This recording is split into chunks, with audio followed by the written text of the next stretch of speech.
What's your name? David Feldman. Now, there's a lot of Feldmans who work in sports, and there's two of them who work in the Bay Area. Which David Feldman are you not? I am not the redheaded one. I'm the original one. I'm the ODF. So the one who you are not, what does he do? He is a sports anchor for NBC Sports Bay Area. And what do you do? I am a TV sports producer / Major League Baseball official scorer. How many sporting events would you estimate that you attended the Oakland Coliseum before your first time working at the Oakland Coliseum? Oh, I would say probably about 1,200. Coming up on this edition of Life Around the Seams, we go behind the scenes and into the production truck of a guy who you never see, you sometimes hear, but his fingerprints are all over a lot of the sporting events you watch. How he ended up in the press box was somewhat inevitable, but also still remarkable. Again, today's guest is not the David Feldman you see on TV, but it is David Feldman, and this is Life Around the Seams.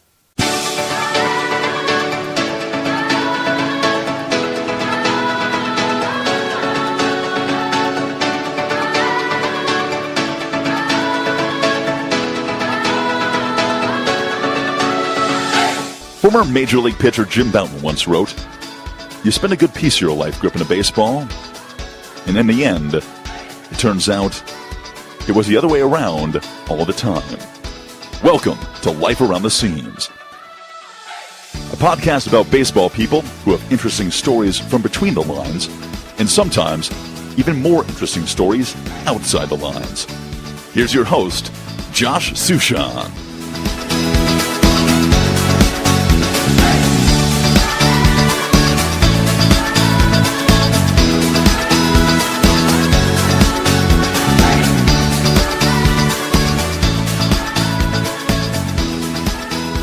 All right, David Feldman, welcome to Life Around the Scenes, and thanks for joining me. Thank you for having me. So we are on location. You want to describe where we're at? We are at a neighborhood baseball / softball park in Pleasant Hill, California. We're looking at 4 diamonds, typical park, but it's pretty well manicured here. And the dugouts, as we were just noticing, really sweet because they have a glove rack. I've never seen a glove rack in my life, let alone on a public park. It's unbelievable. That bat rack, they do a nice job here. And we've seen there's adult leagues, there's obviously kids leagues, and in a few hours these parks will be hopping. All right, well, then we better get to it here. So I want to start off with the early years. You just mentioned that you probably attended over 1,200 sporting events at the Coliseum. And I know that you spent almost all of that time in the bleachers. Let's start with the early years. Describe who you were around, the different characters that were with you in the bleachers. Yeah, because it started with going to Oakland A's baseball games with my dad, right, my family. My dad grew up in Philadelphia, and he was a Philadelphia A's fan. And then my family moved here in 1968, the same year the A's moved here. I was 6 months old. I think I attended my first Oakland A's game when I was 2. And the first one I actually remember was a bat day in 1973 with Vida Blue pitching. It did not go well. The Detroit Tigers shut us out 3-0, but I got a Sal Bando bat that I actually used through playing Little League with. But eventually, as I got older into high school and started going to games of my own, and think about this, I'm 13 years old, and I'm taking Bart to the games by myself or with a buddy, and my parents were fine with that. That's not happening in today's world. But we would go, and we used to sit in the second deck behind the plate, and eventually, as we lost our kids' discount, we moved to the bleachers for $4, and in high school that's where we sat, and we ended up meeting these other bleacher creatures who were always there. Guys like Steve Scott, Jay Didion, Mike Kelly. It was unbelievable, the people that you just ended up hanging out with, these characters who were there every day just like we were. Now, this is the age before social media. There's no Twitter and Facebook to organize these things. How describe the nature of how you just came to know these people and just hung out and met up? Yeah, I think it was just being there every day. I remember I used to sit, when I first started sitting in the bleachers, I would sit about halfway up in left field and then slowly kind of move my way down, and you start seeing the same people. Now, Steve Scott was this blonde-haired guy with this huge voice who would drink maybe 6 or 7 beers a game. And he was actually written about in a book called Baseball Confidential, where a writer had gone around and told all these untold stories of baseball, and he asked Kirk Gibson, the writer did, what's the toughest place to play? And he said the Oakland Coliseum, because there's this one guy in left field with this loud voice, and he's always yelling, "What's the matter with Gibson?" And everybody answers, "He's a bum." And they do it constantly. Well, that was the guy. This was Steve. And he was, so we ended up kind of hanging out with him and then these other people who were just there every day. And you're talking baseball and you're talking a little bit of life. Steve had a little different life than most of us. But it was fun. Was Steve the ringleader probably? Yeah, as far as the cheers and the yelling and the heckling, definitely. That was his focus. His focus was drinking the beer and yelling at the players. And we loved it when the players would react to us, because that was the best. Like, there were some guys who were just stone-faced, right? They'd never look at you, the whole thing, and we'd just destroy them. And there's other guys, and I'll always forget this, Chet Lemon, who at the time was an outfielder for the White Sox. Somebody sitting next to us held up 2 lemons with, like, they drew faces on it and said, "Hey, Chet! Hey, Chet!" And he turns around and he goes, "I got your family up here!" And Chet just bent over laughing. And, like, now he's our favorite. Right. So other guys like that who would react to us, we just love those guys. You mentioned the names Jay and Mike. And in one of my earlier podcasts that I had with this ball hawking expert, Zach Hampel, we talked about my time in the Coliseum and going to games, and we talked a little bit about Jay and Mike. Describe in your words what those two were like. Well, they were complete opposites as personalities-wise, because Jay was a little older, always wore Baltimore Orioles cap and jacket. He had a construction business that was very successful, and he had, I think, 3 daughters. But he would be there every day as soon as batting practice started to catch home run balls, and that was his focus. Where Mike was more of a kind of a not lazy, but kind of a stoner kid, I think you would call him, with the long hair and extremely good athlete. Great athlete. Probably could do anything. I always thought of him as the modern day Kelly Leak. Kelly Leak from Bad News Bears. 100%. Yeah, if he had totally put his focus into actually being a baseball player, he could have been a professional baseball player or a professional athlete of some sort. But his thing was having a good time and catching home runs. And these guys, with starting in batting practice, as you talked about in the earlier podcast, they would fly down the rails. And I don't know if I've still totally explained how they would fly down the rails. So there's steps. There was, about 20 steps that you would have to go down from the bleachers down to the ground level. And they would literally fly down just on their gloves. Their feet would never touch any of the steps. No, and there's a gap between the fence and the bleachers of about maybe 10 feet or so. So they would slide down on their glove and get down there and then be able to catch the ball on the fly. How they were able to track the ball behind the fence, I still don't know. But they had this gift of doing it. And the other thing is, if a ball was hit above us, they were pretty smart about not flying down, but staying where they were, because the ball would literally bounce back down to them because people had terrible hands in the bleachers. How would you describe their level of fame in the bleachers, those two? Well, at that time, because we were in left field, and everybody knew who those two guys were because they got almost every ball. There were some other guys. There was a guy in right field. We didn't like right field back then. We didn't care about them. And there was, every once in a while, there'd be somebody else who thought they were going to get involved. They were going to try and catch the balls. And these guys would just laugh at them because they would be late getting down, for one, and they couldn't track the ball once they got down there, where Jay and Mike are catching everything. It was, I think if you were a regular at the Coliseum in the late 80s, early 90s, you knew who these two guys were, and the players knew who they were. Dave Henderson gave them a nickname, right? He gave them the nickname the Fly Boys. And I found this out later when I started actually working and being around batting practice. They would hit bombs, and they would just yell, "Watch those boys fly! Watch the Fly Boys go!" I mean, they would watch them because they were amazed with what these guys would do. Dave Parker, when he was with the A's, he came out once. He was trying to figure it out. It was awesome. Well, I'm definitely one of those who try to figure it out, and one of those who would go to games. Now, I didn't go as often as you do. We've discussed this, but for the audience, we probably sat right next to each other or very close to one another. We've pieced this together, although if we had a conversation, it was not more than a minute or so. It was probably, "Get out of here, kid." Exactly. And so I was probably 4 to 5 years younger than you and Mike, and obviously Jay was way older than me. But I remember, in my high school, practicing, trying to learn this method. And then also, it would be really frustrating because Jay and Mike would get so many balls, and they had the best section. It was the second bleacher out of the 5, second closest to the foul pole. So we would go to Section 3 or Section 4 or Section 5, or we'd try right field. And right field, as you mentioned, was not as much fun because McGuire and Canseco and Henderson were hitting them to right. And also they had the batting cage that in right center, so you could not go down those steps. So your options were really limited going to right field. So it was really fun. And I still got, 20-something balls, but over 4 or 5 years. But, I mean, that was a homestand for those guys, was getting 20 balls. And it wasn't just batting practice. Then you get to the game. And any home run hit to left field that didn't reach the bleachers, they caught. And they were really the only guys, again, they're in the front row. They have the perfect slot to get down the stairwell. And they would get down before anybody, track it, catch it. It was unreal. Give me some other – okay, so that's batting practice. Tell me more about this group during games and kind of what you would do besides heckle players and get home run balls. Well, we definitely had some rules you had to follow. Again, we were there. We were always – once I got a press credential, I was always the first one in there because I would be able to save the whole seats, the first, second rows. But everybody got there early. And then, some of our rules were you can't hang signs. There were no signs hanging in front of us. That was, no. I remember one time somebody tried to hang, we just killed these people. Drumsticks, you can't buy drumsticks. Drumsticks were rally killers. Okay. So the vendors would come by and people, no, we just yell at people. You can't buy the drumstick. Unless the A's were getting killed. It was like 8-0. All right. Get the damn drumstick.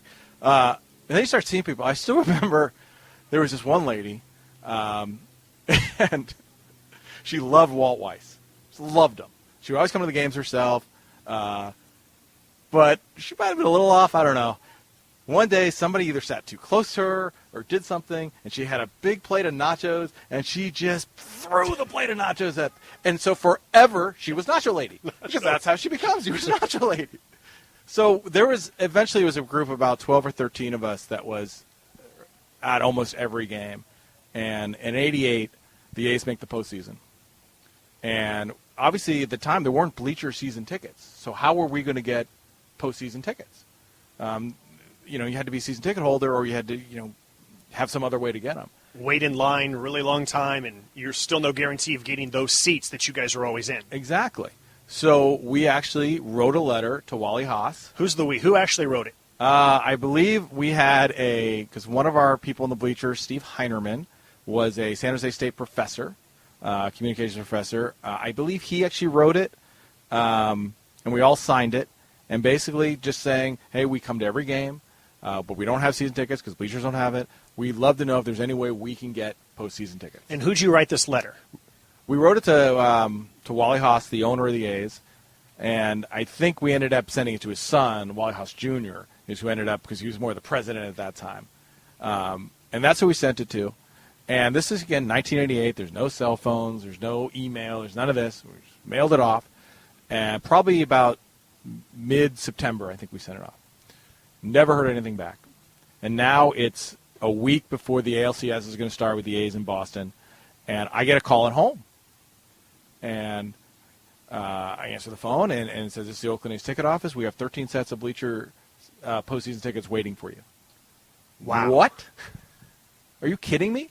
And so I go down there, and sure enough, there's 13 sets of tickets for us in the bleachers. Now, this first year in 88, we were not in the front row.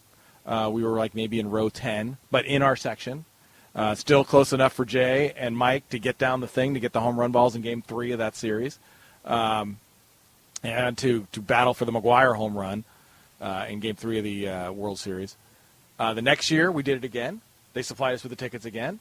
90, we got our seats, front row, left field bleachers. 92, front row, left field bleachers. I mean, the ownership group of the A's was unbelievable, taking care of us that way. That's one of my favorite stories when it comes to front offices just relating to fans and realizing that not every fan fits into this box. Yeah. That you guys were season ticket holders even if you didn't have the title, and finding a way to do that. And I think that speaks volumes to the Haas family and about the culture that they created. Yeah, and to me, it still amazes me that the letter ever got to somebody who could do something with it. Because, because at that time, everything was done by snail mail, right? There was no other option. So in all the groups of letters, which I'm sure they get hundreds and hundreds and hundreds, this found its way to the right person, whether it was Wally Haas himself or somebody else, and they took care of it. It was really special. You mentioned the home run balls in Game 3 of the American League Championship Series. I think the A's hit 4 home runs in that game. 3 went to left field, 1 went to right field. Did Mike and Jay get all 3? I think they did, if I remember right, because I remember them holding the balls. I still have that vividly in my mind, and so I think they did. And then how close did they come to the McGuire home run? Yeah, that's an interesting one. I don't think they got that close to it. And I think for most of us, when McGuire hit it, we were so excited that I really wasn't paying attention to Jay and Mike at the time.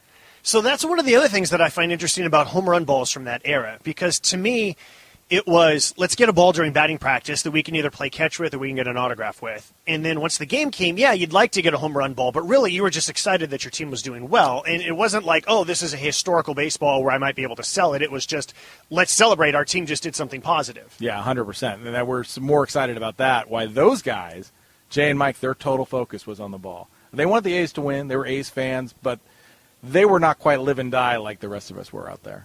So you mentioned Jay has a construction business. You mentioned that someone worked as a professor at San Jose State. What were some of the other occupations or backgrounds of some of the people that you hung out with? Well, we had some people who worked in social work in Oakland, and then she ended up, Wendy, ended up bringing her, we believe it's her girlfriend, we're still never quite sure, but who never seen baseball. But she came to the games. She was a doctor or a physician. So she, of course, her name was Doc because that's what she has to be.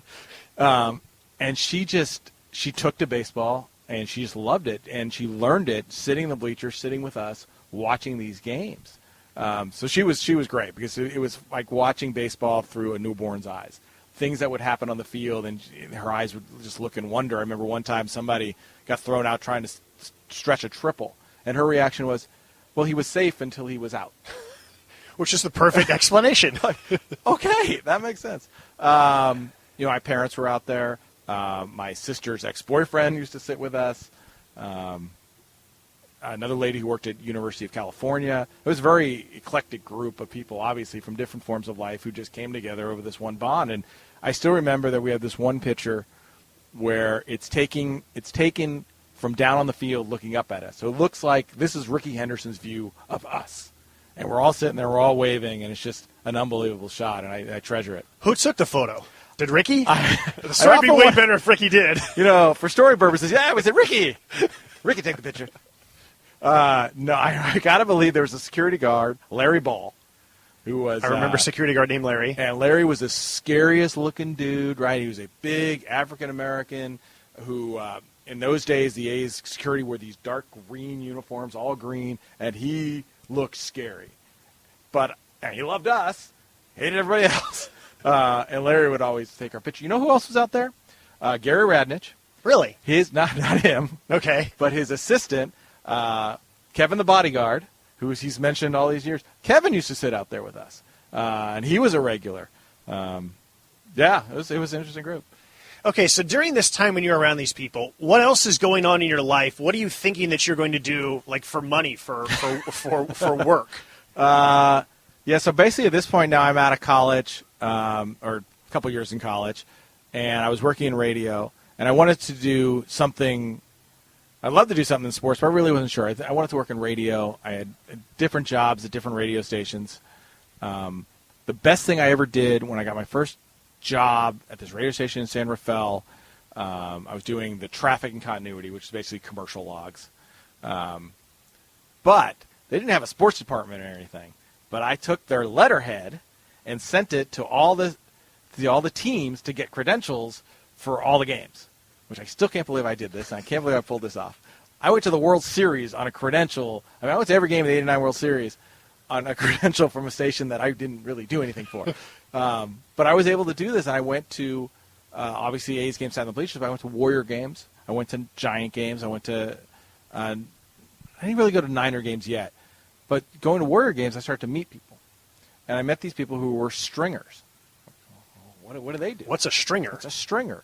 And they would get sound, locker room sound, interviews, sound bites after Warrior games, and they would send us something called the NBA hotline, which was something you would, again, way pre-internet, radio stations would call into this, and they would be able to get sound bites from these basketball games.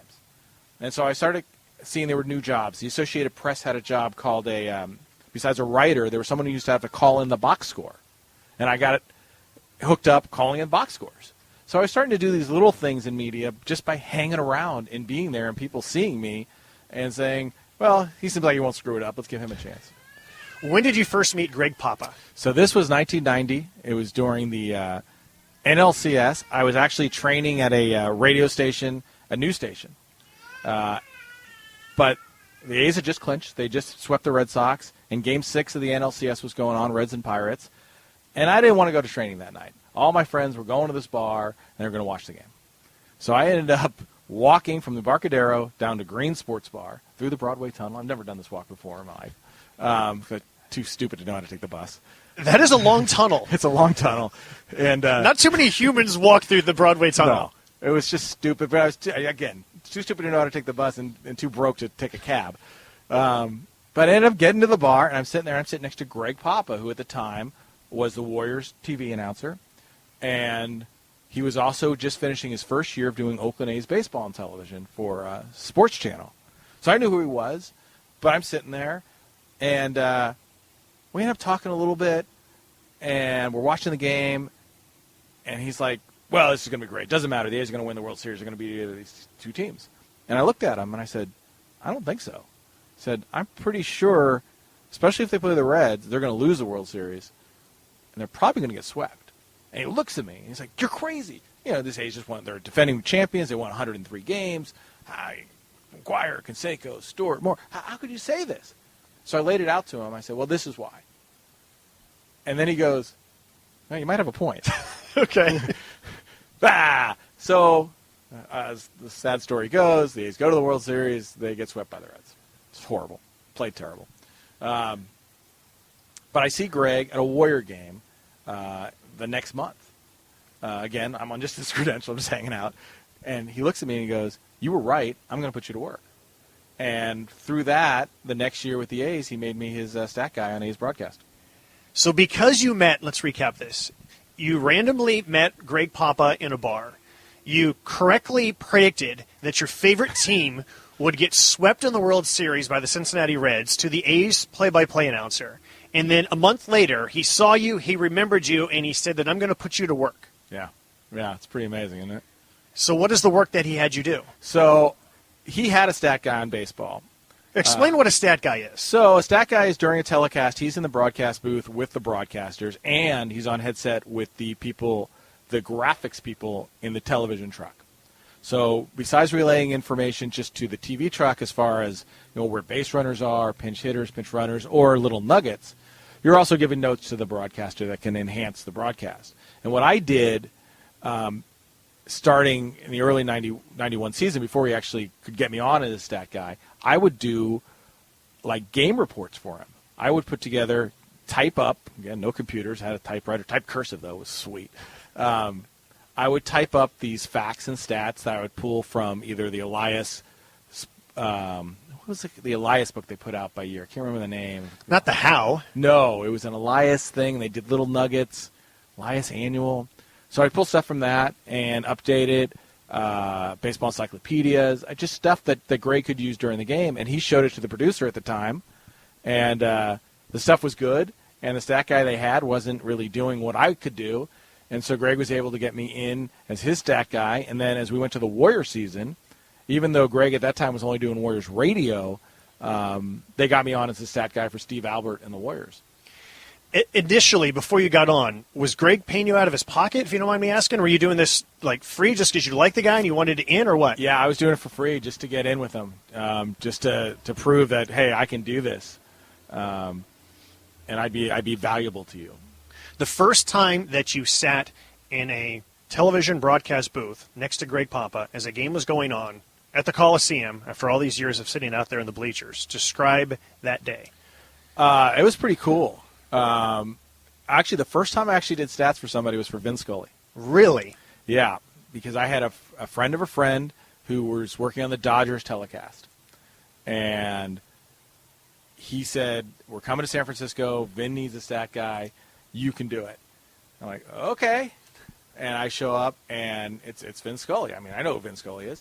And to sit in the booth and kind of, you don't really have to give him much information. But watch how he worked as a broadcaster, because growing up, That's really what I thought I was going to do. I thought I was going to be a baseball broadcaster. I thought that was my path. And to watch him and how he did things, it was eye-opening. And so when I got to be there with Greg and watch how he did things and how I could help him, it was really cool. It was cool to be in the press box as it's actually doing something that was valuable for once. What was your biggest eye-opening experience about, this is how television works for a live sporting event that you didn't think about previously? You know what it was? And honestly, it was that this is what people do for a living. Camera guys, camera operators, this was what they did. I figured that these people had real jobs, and then at night when it was time for baseball, they came and they ran the camera. This is how stupid I was. I had no idea this was actually what they did. They got there 6 hours before the game to set up. It was an all-day thing to get ready for a game. I had no idea any of that took place. And the other eye-opening thing was Greg's partner that year was Reggie Jackson. And Mr. October was a different cat. And he, for maybe the first 2 months, he never said a word to me. He didn't know who I was. He didn't trust me. Nothing. The only time he finally broke the ice is when I knew something about his career that he didn't know.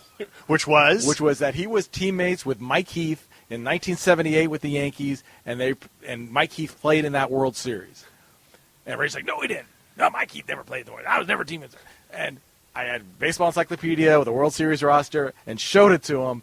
And then Reggie was like, then I was cool with Reggie. Okay. That's a way of proving yourself. How many years did you work as Greg Papa's stat guy? So I was with Greg from mid-'91 through the 2003 season, and that was when his last year with the A's. So that's a 12-year run. Yeah. It's a long time. Let's pause from talking about David Feldman, and let's do a Greg Papa appreciation. What is it that makes Greg Papa so good?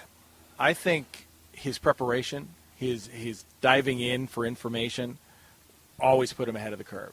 Again, I hate to keep saying in the old days before the internet, he carried with the Baseball Encyclopedia. He carried with the media guides. And he would be in his hotel room on road trips. And he would study. And he would look things up. And he would read everything. His preparation was second to none. And the second thing that put him over the top as a TV announcer is he knew how to work the medium of television.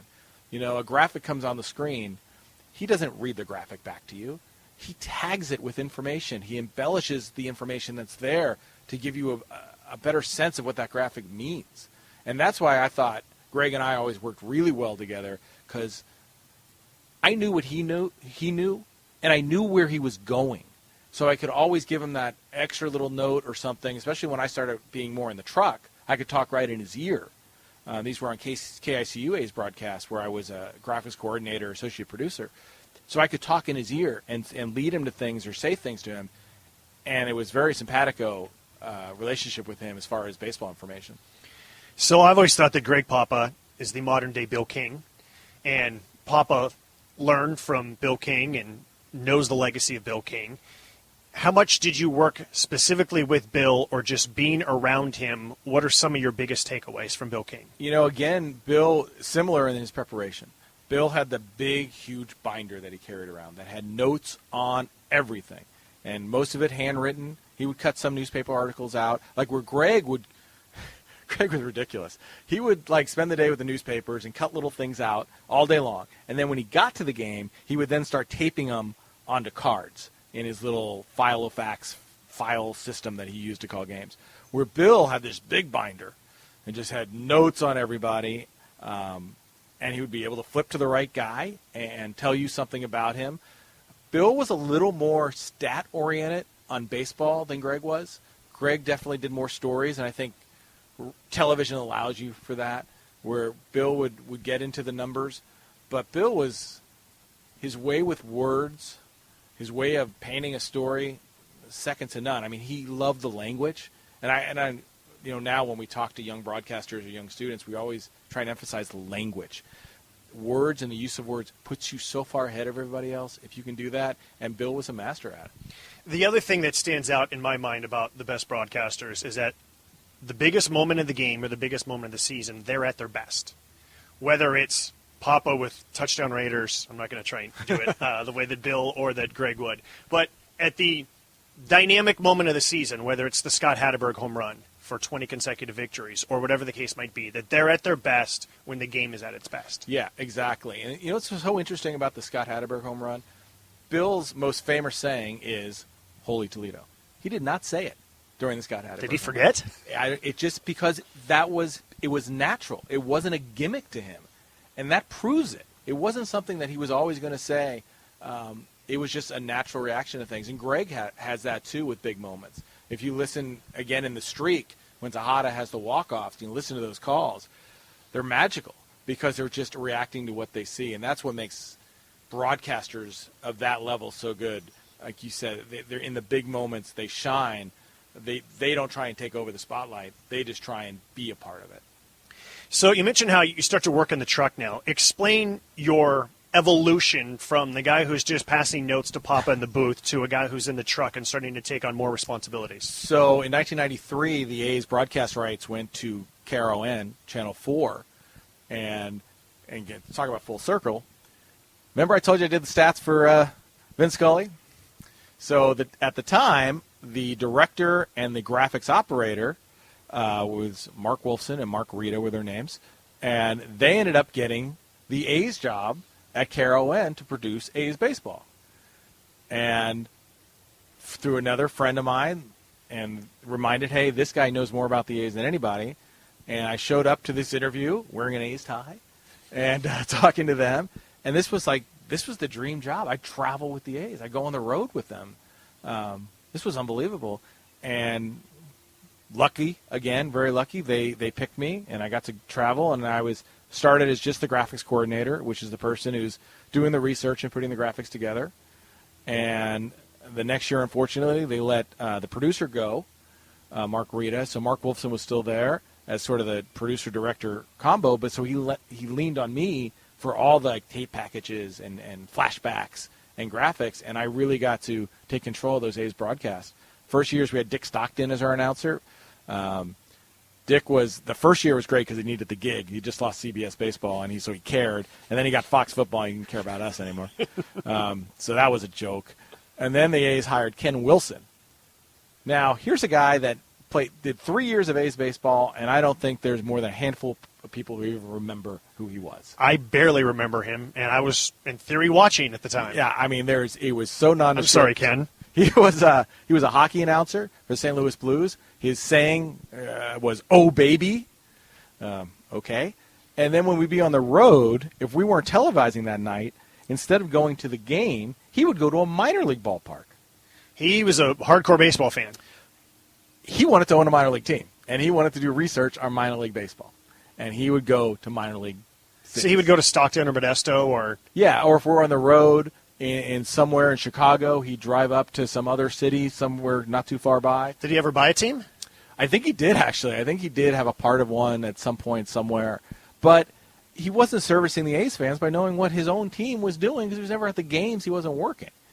So finally, when the A's moved their over-the-air TV to KICU, they hired Greg. Greg did both at the time, Fox Sports Bay Area and the over-the-air, and did all the games and really served the A's fans well, especially as the A's got good in the early 2000s. All right, so I'm going to pause for a moment here about sort of because I want to go a little bit back on your path. So for an on-air person, you go to college, you do this internship, you work at your campus radio station, you get this gig, and you kind of have somewhat of a straight path.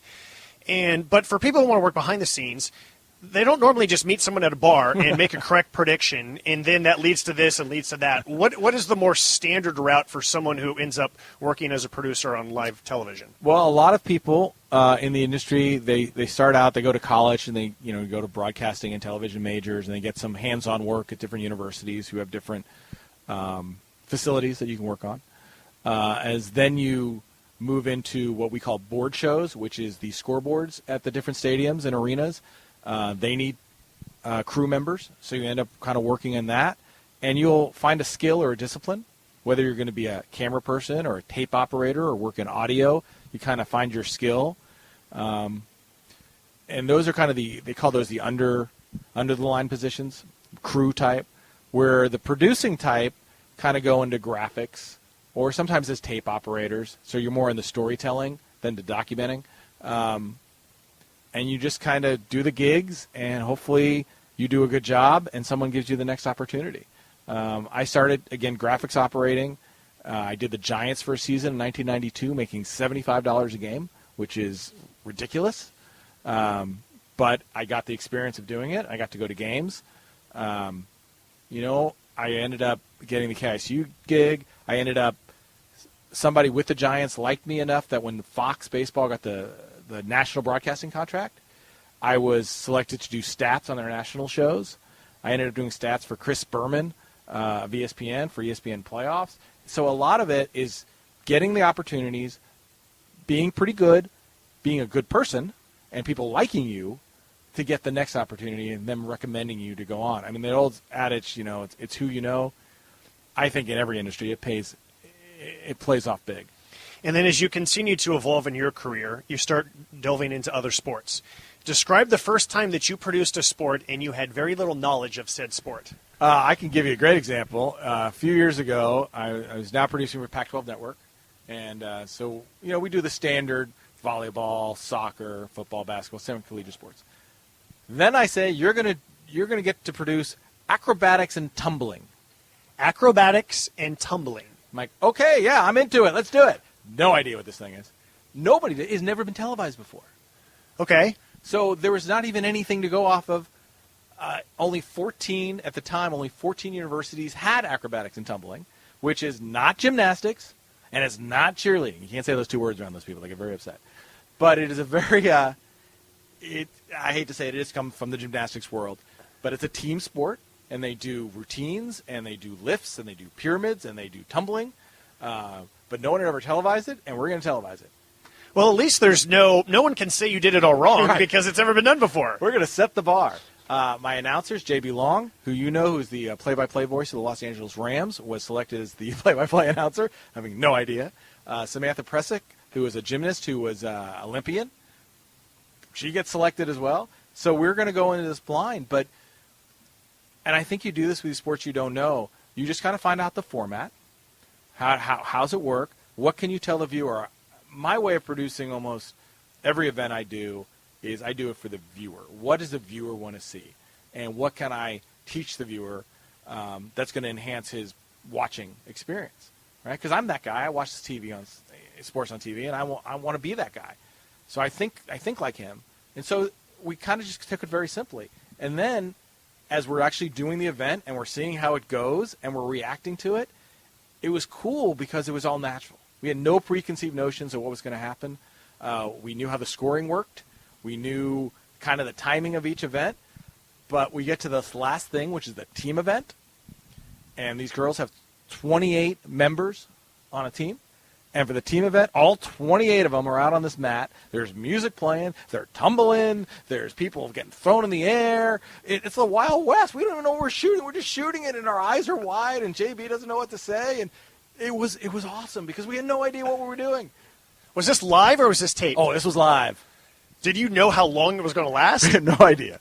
We kind of knew the timing and how the scoring sort of works. Any sport, I say that in quotes because no real sport has judges. That's an activity. But we just kind of followed along, and our eyes were blown away because 28 female athletes going crazy on the mat doing these unbelievable athletic things, and it was a great eye-opening experience. I've now done it 3 times. I've done acro and tumbling. I'm JB and I and Sam. We're the you're the experts. We're the experts. We're the voice if this of ever acro and becomes an tumbling. Olympic sport and you 3 are not involved with it, I'm going to call shenanigans. I agree. I'd be very upset about this. They're now up to, I think, 25 universities have acro and tumbling, so it's growing. Describe your most chaotic week from the standpoint of different sports and different roles that you did as part of those broadcasts. Yeah, I've had a week before where I've done 4 different sports in 4 different cities in different roles, where I'll do, if I remember this right, there was an A's baseball playoff game where I was the official scorer. The next night I was in Tucson, Arizona to produce a soccer event. Then I was back in Oakland to do a Warriors game, stats. And I think the next day, I went to Washington to produce a volleyball match. So it was 4 different sports, 4 different days, 4 different cities, 3 different jobs. What is your method for keeping it all straight in your mind and in your notes and all that? Yeah, I'm not great at it. I know when I work on a format as a producer, right? So as a producer of a show, beforehand you're working with the announcers and you're deciding what stories you want to tell and what graphics you want to have and what video packages you want to put together. So if I have a college football game, I'm spending Monday, because the games are all done now, all the stats are updated, figuring out what stories I want to tell, what graphics, what videos. But if I have a week where I'm also doing a soccer and a volleyball, much like this week, I have to do the same thing for those sports. And it's trying to keep all that, the show formats correct. And then the next level is sponsors, right? The money that you have to get into a show, keeping that, contacting everybody, contacting the schools, contacting the announcers, and I just try and keep it straight. And I know trying to keep focused, not to get distracted, but there's always something about another game and this and that. I'm not as good at it as I think other people are. All right, I'm going to change focus a little bit. I want to get your advice for up-and-coming play-by-play announcers. So I think that you are a wealth of knowledge. I've always respected your work greatly and your opinion, but because of the different roles that you filled and because you watch sports endlessly, it makes you very good. And I know that one of the things that I've learned from you is it's not just what you say, but it's how you say it. So I'm going to break down up-and-coming announcers into 3 categories. All right. The first one is someone who is in high school, toward the end of high school, or in college, and they think they want to do this. They're just getting started. The second category is someone who is just out of college, and they're looking for that first full-time job in the lower minor leagues, or maybe with a college where they're doing the women's basketball and sort of, they're not quite doing football and men's basketball yet, but they're kind of getting that first job. And then the third category would be someone like me who's had a little bit of national, a little bit of regional, a lot of local. I'm a AAA. So let's go one by one. Let's start with the bottom level. High school and college. What would be your advice to them? Them is to get reps, and reps meaning calling games. Now, you might not have a actual platform to call games, but nothing's stopping you from sitting out in the stands with a tape recorder and calling the game. You could go to this park that we're sitting at. You can go to this park and call a softball game or call a Little League baseball game. It's just getting into the rhythm of talking to a microphone and calling the game. Another thing that not enough people do is, at that age especially, is listen to other broadcasters. When you're at home and you're listening to a game, really concentrate on how that broadcaster is calling the game to get ideas of what you should do. I'm not saying copying them, not at all, but learn the mechanics of being a broadcaster, how they get to break, how they come back to break, how they, seg into another story, or we talked about with Greg, like tagging a graphic, how they do that, or how you would like to do that. So watch those events and go to games and just have a tape recorder. And, there's so many Major League announcers, and they all have the same story. I used to sit in the stands. John Miller, Hall of Fame broadcaster, used to sit in the stands at the Coliseum and call the game. Ken Korak used to sit in the stands, call the game. There's nothing wrong with it. You might bug a few people, so what? You got to work on your craft. And to me, getting into that rhythm of talking into a microphone, and now, with the internet and podcast and everything else, you can actually put this stuff online and have people listen to it as well and get feedback pretty easily. Before we get to category 2, I want to – so both of us are old enough that we grew up listening on radio and also watching on television. It was before every game was on television. Now, as much as I hate to admit this, since I work in radio, so much of it is about your online presence as well. So what is your advice about learning the mechanics of radio and TV? Yeah, I think you need to learn both. The odds are your first broadcasting job is going to be radio or an audio only on the online. Right. Or if there's video, it's not something that's you're being controlled, it's just a stream of one camera of something. So you need to learn the mechanics of that. Television, again, it's watching other broadcasters, so you might not get the actual experience, but learn what they do. I think learning radio and learning to be your own producer in your head, like a radio announcer is huge, because then you're your own guy, your own boss, and you're setting the tone of the broadcast. But you do need to learn the mechanics of television, and there are things that are separate. Once you get to television, you're going to have somebody talking in your ear. You're going to have people telling you where to go, and that's a whole different world. My favorite is working with an analyst. I think it was Jim Herrick. And I did this basketball tournament with him, and by the end, he was so tired of 4 games every day, and he just gave up on learning people's names. He just called everybody coach, and then anytime that somebody would say something in his ear, the producer, he would say, okay, on the air, not in the talkback position. They would just say, okay. I love getting the answer on the air. Every once in a while, because I'll make somebody laugh, and I can make them laugh on air. That's like the greatest thing ever. Like, what are they laughing at? All right, so category number 2 is someone who has finished college, they have a little bit of experience, and they're looking for their break, their first full-time job. It's apply for everything and take everything, especially right then. You are in a big sea with a lot of people, and again, you need the experience to be on the air, getting paid for it, working professionally, learning that world, because that's a whole different world too. I'm sure as you went through when you first become as a newspaper writer, right? It's a company that you're working for now, and there are rules, there's regulations. That's a whole different thing. You need to learn that professionalism, and taking any job at any level, I say, is a good thing. Now, I know a lot of people say, well, what if I get stuck there? You know what? If you get stuck there, you might not have been good enough to go to the next level. If you get stuck in Podunk, Oklahoma, doing a midnight to 6 shift on the radio. But you need that experience, and you're so young at this age. And I know it doesn't feel like it for kids who are 22 or 23 just out of college, because they think they got to get their career started right now and they got to be ready. But you are so young, you can do so many different things, and you didn't lose any time. Don't be in a rush. You know what I mean? And don't be afraid, and I know this is something now with millennials that they talk about, but don't be afraid to fail. It's okay. It's not the end of the world. You're not going to curl up in a ball and go away. If you have a job and it doesn't work out and they don't ask you back, that's okay. You'll go to the next job. Too many times, and we see it talking to kids in colleges around the Pac-12, they're so afraid of failure. And I don't know if it's the everybody gets a ribbon generation, and that's part of it. They never experience failure, because even if they're terrible, they say, great job. But you got to learn that. You got to learn it's okay to fail. All right, and then the third category would be those who have been in the industry for a while. They're at AA, they're at AAA. Maybe they're at a Mountain West Conference school doing football or men's basketball. And they want that NFL gig. They want the Major League Baseball gig. And I think you used the word patience, which is probably the hardest skill to attain when you're so close to where you ultimately want to be. What would be your advice to that category? Yeah, it's hard, because now you're going for the top jobs, right? And there's not that many of them. There's more now than there used to be, which is good, but there's also more people coveting those jobs. And it's just hustling at this point. It's meeting people. It's talking to people. It's being persistent, yet not annoying, which is a really hard line. Because if you've had this job and you're a minor league baseball announcer, or you've done some college basketball, you're probably pretty good at this point. You're good enough to do anything. It's the next step is that people skills, and just getting your stuff out there even more. I think it'd be really hard, to be honest with you. And again, you have to be acceptable of rejection, because it's going to come.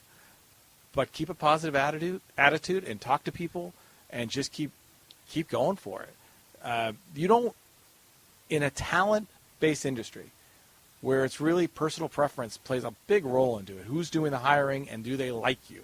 Because you could be the greatest announcer in the world, but if this guy's ear doesn't hear that, he's not going to hire you. But the next guy might. So you just got to keep going. It's hard, but persistence and patience. Let me get your advice on a few other broadcasting topics. Let's say you have an analyst who doesn't shut up in time before the play is about to start in football, or talks over your call at a big moment, says touchdown before the play-by-play announcer does, for example. What is your advice on how to rectify that problem? Depending on the relationship you have with that person. If you are, you're friendly, you kind of know each other, it's really after the game, let's get a beer and play it for them. Let them hear it. Hear what you're hearing, so they know not to do that. Because some guys do it without even realizing that they're doing it, stepping on a call. But to do that, you have to have a good enough relationship, and you have to trust in each other. What if you're just getting to know that person? You've been thrust into this role. You just met each other for the first time. That to me, and I don't know if this is right or wrong, but it's right away telling them, hey, when a big moment, you got to let me finish the call. Again, because you're still just feeling each other out. And you can also turn it back to them. It's like, as soon as the call's over, I'm coming to you. I'm going to get your take on it, but let me finish the call. And it would really be, to me, doing it right away. Because I know in the truck, when I'm working with a director that maybe I don't know that much, and he's doing something that I don't like, I will say it right away to him. Say, hey, we can't do that. Or wait for me, or something. So now, in the moment, it's in his head. And hopefully the next time in that game, he realizes that and won't do it. That reminds me of something I was going to ask you earlier about the dynamics in the truck. Let's put the different jobs in the truck in the terms of baseball. Is the producer the general manager and the director is the manager? Yeah, that's a pretty good way to put it. Or what are the other different roles in the truck and how they would relate to sports? I've heard some people say, like, the producer's the architect and the director's the builder. One's the navigator, one's the actual driver. But in the good shows, the producer and director work together to tell the story. The director's the one who's actually calling the cameras that you're seeing on TV.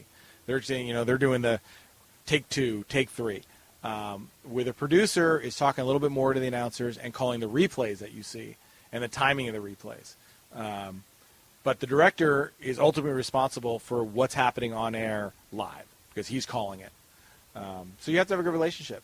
And there are some producers and directors who do not get along, and it shows in the show because the show is choppy and it's not entertaining to watch. But when you're simpatico and you're all going in the same direction and it's a good show and it's a good game, and a good game has a lot to do with the television show, is when people in the truck react to the game. Because that means everybody's into it, and they're all reacting to what's happening, and we're all fans at that moment, and that's the best time. And if everybody's getting along in the truck, the graphics, the tape people, the audio people, and they're all into the game, it makes for magic.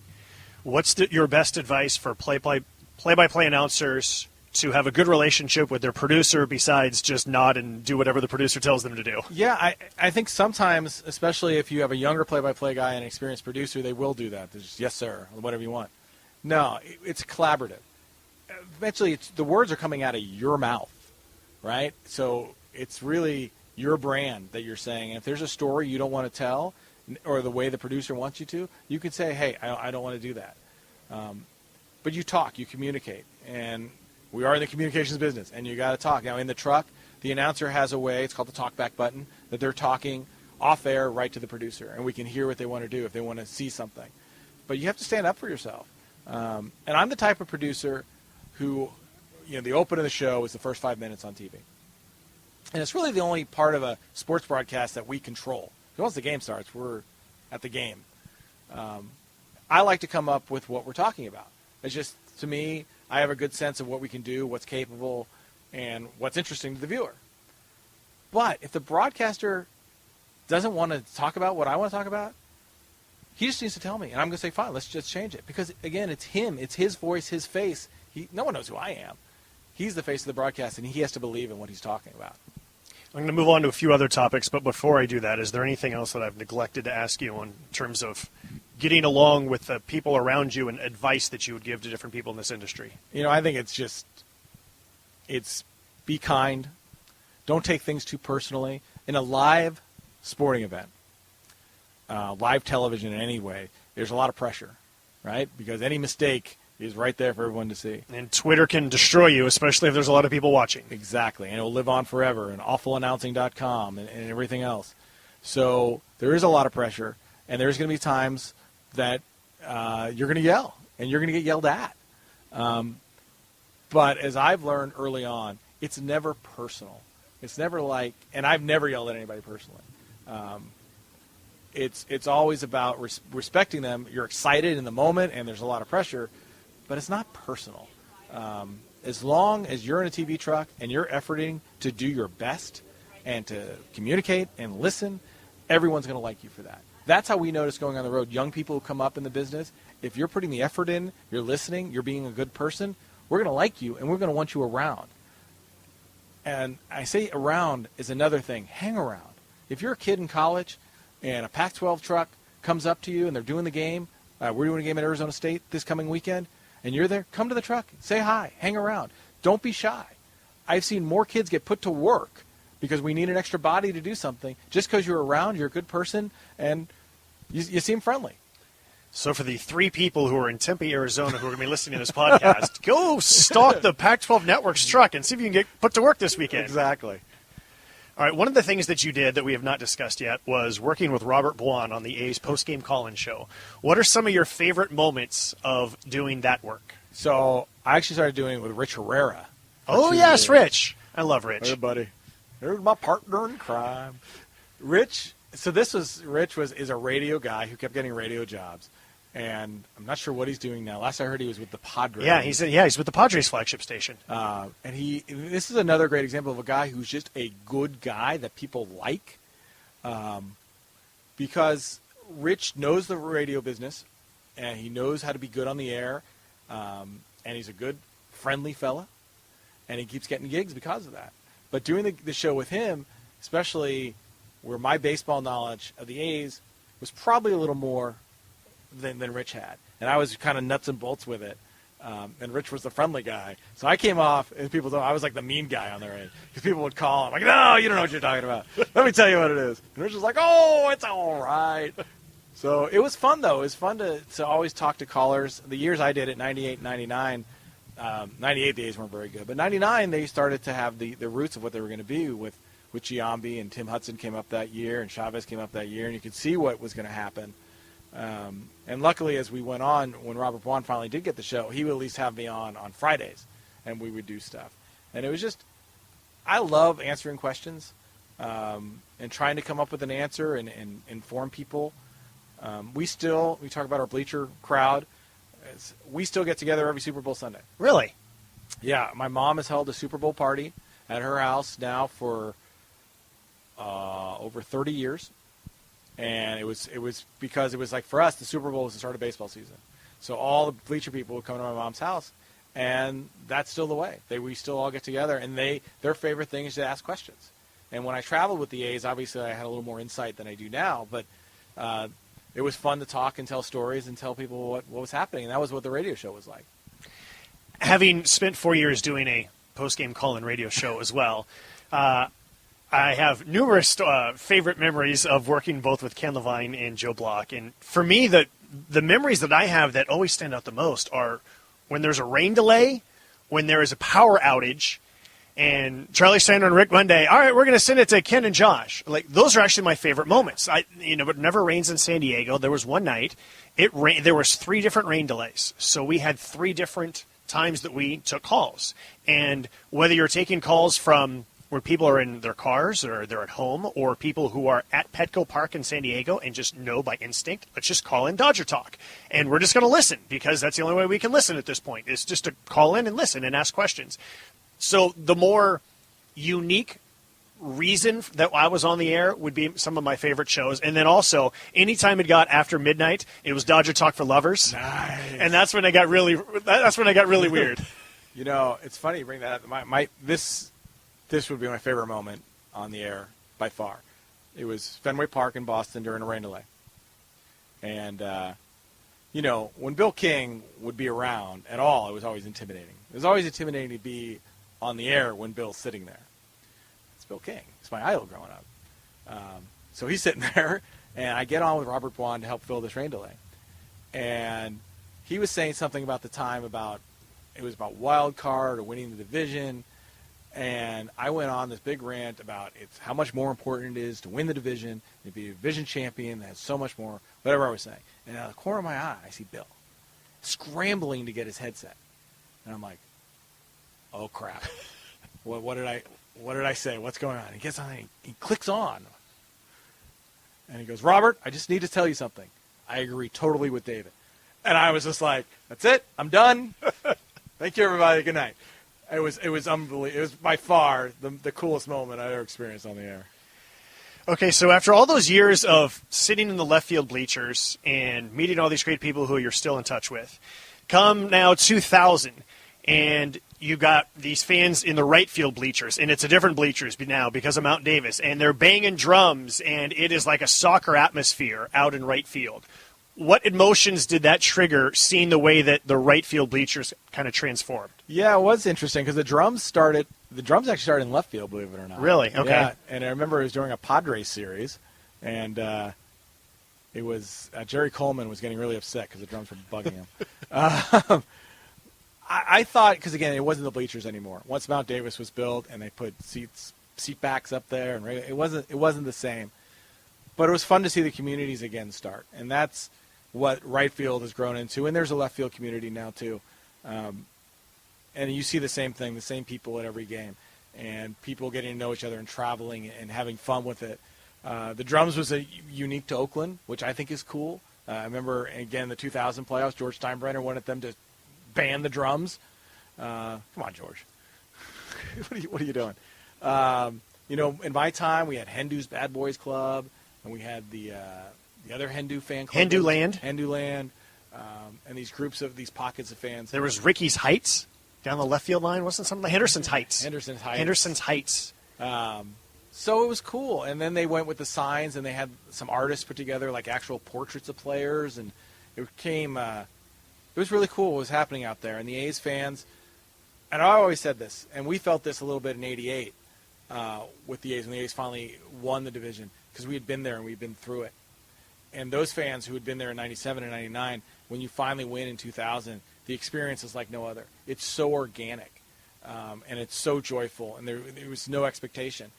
A lot of what the A's fans, I think, are feeling this year. You come into a season with no expectations, and they put together a great season. And if you were there and you saw it grow, you feel a part of it, much more than the bandwagon people, because you've been there, and it's a very visceral reaction to it. What was the name of that closer from Australia? Grant Balfour. Thank you. Okay, I forgot his name. So, I think this was the 2012 playoffs when he comes in and everyone in right field, and it's like they're in a mosh pit, the way that they're just slamming their head back and forth, and that was awesome. It was awesome, and they do the same thing with Doolittle on his Metallica song, and they just go nuts. They're giving themselves headaches out there. They didn't care. And it looked great because we had the slow-mo cameras at the time, and the hair would be flying. Yeah, it's just this sense of community and this sense of belonging. And I've always felt that with baseball more than the other sports, because it's every day. Right? Baseball is every day. And it's part of your daily way of life. And you're going and you're hanging out with these people, and whether you worked all day and then you're going to the game and you get to see this extended family of yours. And now you're going through something like winning and being a part of it. There's just nothing like it. Well, you stole one of the questions that I was going to ask you, because you already answered it, about how you get together at the Super Bowl. I want to circle back to Mike and Jay. Have either one of them ever attended a Super Bowl party recently? No, I don't think they have. I mean, it was funny with Jay because he was a family guy, and we've tried to get together with him outside of a ballpark, and I don't think we ever were successful, because he always had his daughters. And then, again, that was what was sad about with the bleachers going away. That whole community for us left. My parents started sitting in the second deck. There were some other members that did stay in the bleachers, and they went to right field or they went to center field. But it was really a loss of that community, and that was a loss of that friendship on a day-to-day basis. So if Jay's the family man and he's with his family, where do we think that Mike is these days? Whew. That is a great question. Where would Mike Kelly be? I almost feel like I want to hire a private investigator to find Mike, and so that I can have him, as a guest on this podcast, but also just to say hello and see what he looks like and see how his life turned out. Yeah, it'd be really interesting to find out. I'd love to find out what happened to him. I have no idea. What is a guy like that who's kind of a modern-day hippie at the time? Where does he end up? What does he do? I don't know. Sigh. All right, I do have a few other questions before we wrap up. What was the most difficult decision you had to make as an official scorer? Wow. So I love being an official scorer. It's the only way my name could ever be in the box score. And we don't get paid a lot. We're probably the least paid person in the ballpark. So we do it really for the love of getting to do it and being part of it. I've been lucky. I haven't had many horrendous calls. I've gotten to call 3 no-hitters over in San Francisco. I've done a World Series game. I've done playoff games. I think the funniest, maybe at the time now, the funniest call I had to make was in 2007. Mark Ellis, going against the Red Sox, was a single away from the cycle. So he comes to bat in the 8th inning with a runner. Mark Kotze was a runner on first. And he hits a ground ball shot, killed it, to third base and Kevin Youkilis. But Youkilis fields it cleanly. Gets up to his feet, and then makes a horrible throw to second. and Kotze save. Fielder's choice, E5. They put it on the board, and the whole audience boos. There's 22,000 people in the crowd booing. And somebody turns to me and goes, hey, now you know what Jason Kendall feels like. So game goes into extra innings. Mark Ellis gets a single, so he gets a cycle, and the A's win on a walk-off homer from Eric Chavez. So after the game, they're talking to Eric Chavez. He had previously been the only other player to hit for the cycle in the Coliseum. And they asked him, what's it like now to have Mark Ellis hit for the cycle? And he goes, he should have got the cycle twice. Still not sure what that means. He goes, that should have been a hit, and the official scorer should be shot and not asked back. Wow. Were you ever shot? I was not shot. Were you asked back? I was asked back. Barely. But see, I know Eric. Now, Eric didn't know I was a scorer. And I never went up to him. I never asked him. I always wanted to, but I just laughed. I want to do that myself next time I see Eric. He might be managing the Angels next year. But it was like, come on, man. He got the cycle. You had a walk-off homer, and you want the scorer to be shot? That's not good. But it was the right call. It was the right call. And that's the thing. A lot of players and managers and broadcasters don't know the rules and don't know the scoring rules. I will say that nowadays it's what we used to call soft serve. Greg Bell, the former writer, said that. Soft serve when you make give somebody a hit on what could be an error. Because now every game's on television. Everybody sees every play. It's all in slow motion.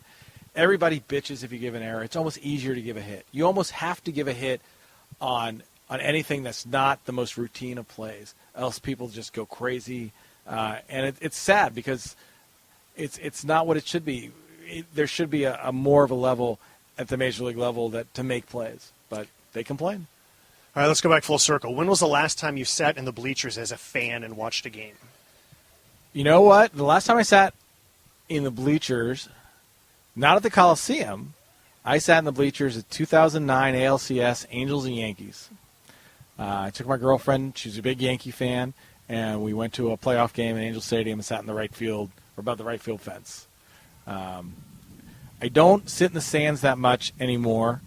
Obviously, I'm working most games that I'm at, and that's a big part of it. The other thing is, and this is going to sound horrible, but you get used to being in press boxes and having room and space and not having people block your view and getting up in front of you. And I don't know, as I've gotten older, I don't handle that as well anymore, being in crowds. I go to events with 50,000 people, but because I'm kind of isolated, I don't feel it. But when I'm in there as a fan, I do feel it, and it gets to me a little bit.